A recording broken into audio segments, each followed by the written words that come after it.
বারবকুণ্ডের এই যে অগ্নিকুণ্ড জায়গাটাতে অসংখ্য ছোট বড় মন্দির রয়েছে এবং এই মন্দিরগুলো, এই যে স্থাপত্যটা দেখুন আপনারা, এই মন্দিরগুলো প্রায় 400-500 বছর পুরানো মন্দির, দেখলেই একরকম বোঝা যায়।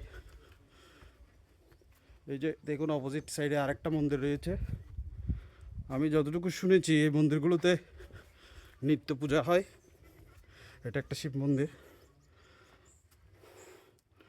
এখানে দেখুন শিবলিঙ্গ আছে, আরও অনেক ধরনের ঠাকুরের মূর্তি রয়েছে। এই যে ফুল দেওয়া হয়েছে, মোমবাতি দেখা যাচ্ছে, এটা নিত্য পূজা হয় এখানে।